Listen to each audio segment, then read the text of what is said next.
ہو گئی دعا، وضو کے بعد کی دعا، مسلم میں اتنی دعا اور اتنا پڑھنے پر جنت کے 8 دروازے ہمارے لیے کھل رہے ہیں۔ اینڈرائڈ موبائل، فیس بک اور واٹس ایپ پہ اپنا ٹائم برباد کرنے والوں، اتنا سا ٹائم ہمارے لیے نہیں نکلتا ہے کہ ہم وضو بنا لیں اور وضو کے بعد کی دعا پڑھ لیں اور جنت کے 8 دروازے ہمارے لیے کھل رہے ہیں۔ جنت چلی آ رہی ہے ہماری طرف، لیکن ہم بھاگ رہے ہیں اس جنت سے۔ جنت کہہ رہی ہے آؤ میرے اندر پرویش کر جاؤ، اور ہم جنت میں گھسنے کے لیے تیار نہیں ہیں۔ ہم سے بڑا بدنصیب کون ہے؟ آئے کیرم بورڈ کھیلنے والوں، آئے شراب کے نشے میں دھت رہنے والوں، آئے کرکٹ میچ کھیل کر اپنا وقت برباد کرنے والوں، چائے کی ہوٹلوں میں بیٹھ کر چائے نوشی کرنے والوں، تمہارے لیے جنت میں جانے کا ایک بہت ہی آسان راستہ۔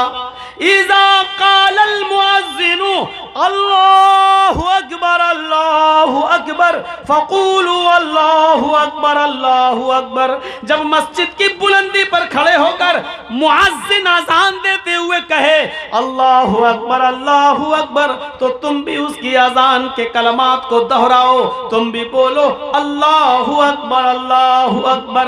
وَإِذَا قَالَ الْمُؤَذِّنُ أَشْهَدُ أَن لَا إِلَهَ إِلَّا اللَّهُ فَقُولُوا أَشْهَدُ أَن لَا إِلَهَ إِلَّا اللَّهُ، جب مؤذن کہے أَشْهَدُ أَن لَا إِلَهَ إِلَّا اللَّهُ تو آئے ٹائم برباد کرنے والوں، ہوٹلوں پہ چائے نوشی کرنے والوں، پان کی دکانوں میں بیٹھ کے وقت برباد کرنے والوں، تمہارے کانوں میں آواز جا رہی ہے اشہد ان محمد، اشہد ان لا الہ الا اللہ، تو تم بھی کہو اشہد ان لا الہ الا اللہ۔ اور جب مؤذن کہے اشہد ان محمد رسول اللہ فقولوا اشہد ان محمد رسول اللہ، تو اس کے جواب میں تم بھی یہی بولو اشہد ان محمد رسول اللہ۔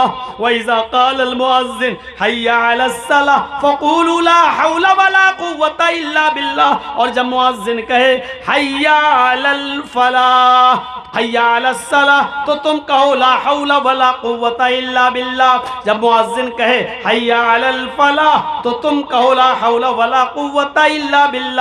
پھر مؤذن کہے اللہ اکبر تو تم بھی کہو اللہ اکبر۔ اور جب مؤذن کہے لا الہ الا اللہ فقولوا لا الہ الا اللہ تو تم بھی کہو لا الہ الا اللہ۔ ثم قال اللہم رب هذه الدعوة التامة والصلاة القائمة آت محمدا الوسيلة والفضيلة وابعثه مقاما محمودا الذي وعدته۔ مؤذن کے اذان کے کلمات دہرا کر پھر جس نے یہ دعا پڑھ لی اللہم رب هذه الدعوة التامة والصلاة القائمة آت محمدا الوسیلہ والفضیلہ وابعثه مقاما محمودا الذی وعدته، جس نے یہ کلمہ یہ دعا پڑھ لی حلت له شفاعت یوم القیامہ، ایسے آدمی کے لیے قیامت کے دن میری سفارش حلال کر دی جائے گی، میں اس کے لیے جنت میں لے جانے کی سفارش کروں گا۔ اللہ سے کہوں گا اللہ یہ میرا گناہگار امتی ہے، لیکن اذان کے کلمات دہراتا تھا، اذان کے بعد یہ دعا پڑھتا تھا، وہ میرے لیے یہ دعا بھی پڑھتا تھا، اے اللہ تو اس کو بخش دے۔ اور ایسا ہو نہیں سکتا جس کے لیے میں بخشش کی دعا کروں اور اللہ ریجیکٹ کر دے، میں اس کو جنت کے دروازے تک لے جاؤں گا، اس کے لیے میری سفارش میری شفاعت حلال ہو جائے گی، میں اس کے لیے جنت میں لے جانے کا پکچھ دھر بن جاؤں گا، اس کا حمایتی بن جاؤں گا۔ یہ لیجئے کتنا پیسہ خرچ ہو رہا ہے اذان کے کلمات دہرانے میں۔ آپ تو تقریر نہیں قاعدے سے سن سکتے ہیں، اذان کے کلمات کیا دہرائیں گے؟ چائے پی رہے ہو چائے پیتے رہو اور اذان کے کلمات بھی دہراتے رہو۔ آپ کھانا کھا رہے ہیں، بہت سے لوگ کہتے ہیں کھانا کھاتے تو بولا نہیں جاتا، بہت سے لوگ ایک بار ایک آدمی سے میں نے سلام کر لیا، کھانا کھا رہا تھا، السلام علیکم، یہ سوچ کے کہ گھر میں اور بھی تو لوگ ہیں، بگڑ پڑا کیسا مولانا ہے تو اتنا نہیں جانتا۔ ہم نے کیا ہوا؟ ارے کوئی کھانا کھا رہا تو سلام کر رہا ہے، کھانا کھاتے وقت سلام نہیں کیا جاتا۔ میں نے کہا اور تو جو اتنا بول دیا مجھے، کھانا کھاتے ہوئے اتنا جو ڈانٹ دیا ہے، اگر اتنا اس سے بہتر تھا وعلیکم السلام اتنا کہہ دیتا تو کافی تھا تیرے لیے، اور تو اتنا لمبا چوڑا جو بھاسڑ دے رہا یہ جائز ہے؟ کہہ رہا سوری سوری سوری سوری، پھر کھانے لگا۔ تو عجیب قسم کے لوگ ہوتے ہیں، ایسے بھی لوگ ہوتے ہیں۔ تو آپ جواب دیتے رہیے، اذان کے کلمات دہراتے رہیے، اور اذان کے بعد یہ دعا پڑھ لیجئے، کوئی حرج نہیں ہے میرے بھائیو۔ حلت لہ شفاعتی یوم القیامہ، قیامت کے دن سفارش حلال ہو۔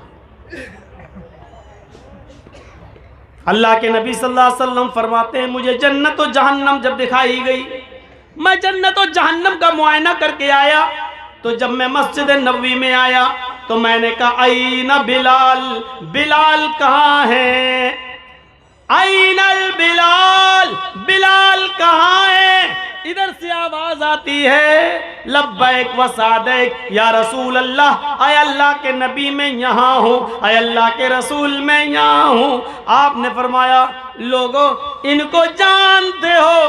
کہاں بلال ہیں؟ فرمایا یہ بلال ہیں۔ صرف بلال نہیں ہے، لوگوں سنو، میں جنت دیکھ رہا تھا، مجھے جنت کی سیر کرائی جا رہی تھی، میں نے جنت میں دودھ کی نہریں دیکھی، میں نے جنت میں شہد کی نہریں دیکھی، میں نے جنت کے اندر نعمتوں کا دیدار کیا ہے، لیکن مجھے اپنے سے آگے آگے بلال کے جوتوں کی آواز سنائی دے رہی تھی۔ بلال مجھ سے آگے آگے چل رہے تھے، ان کے جوتوں کی آواز میرے کانوں میں آ رہی تھی۔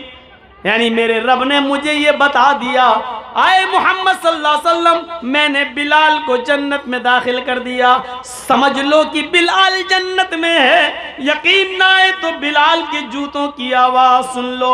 حضرت بلال کی جوتوں کی آواز نبی نے سنی، پھر کہا اے بلال میں نے جنت میں تمہارے جوتوں کی آواز سنی، یعنی میرے رب نے تمہیں جنتی بنا دیا ہے، جنت کا سرٹیفکیٹ دے دیا ہے، لیکن یہ تو بتاؤ اے بلال ایسا کون سا نیک عمل کرتے ہو جس سے تم جنت میں داخل ہو رہے ہو؟